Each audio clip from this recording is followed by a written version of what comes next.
Magandang araw sa lahat. Tatalakayin natin ngayon ang pagsasaling wika. Pag sinabi nating pagsasaling wika, ito ay ang paglilipat sa pinakalapit na katumbas ng nadiwa at estilo na sa wikang isasalin.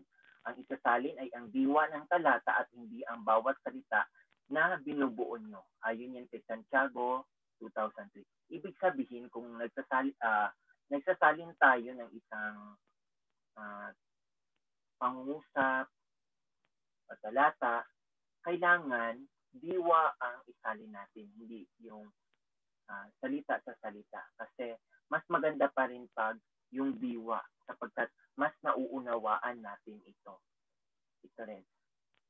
May pangatlo pa siyang kahulugan kung saan nakasaad dito na ang pagsasaling wika ay pamamaraan kung saan ang diwa ng isang salitang dayuhan ay inililipat sa wika ng ibang bansa. Isinasagawa ito sa mga technical o salitang technical o pang-agham na magagandang tumbasan ng bokabularyo ng isang wika. Pag sinabi natin pagsasalin, di ba, nagmula sa isang wika patungo sa iba naman na wika. Halimbawa, English patungong wikang Filipino.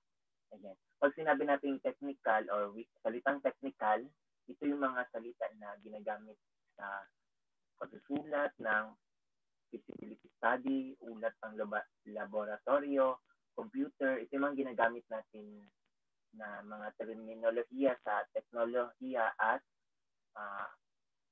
agham. Ayan. May mga halimbawa dito ng mga salitang technical ay computer, astronomy or astronomia, pero may salin na siya sa Filipino, ito yung dalubtalaan, kung saan nagmula ito sa salitang dalubhasa at pala.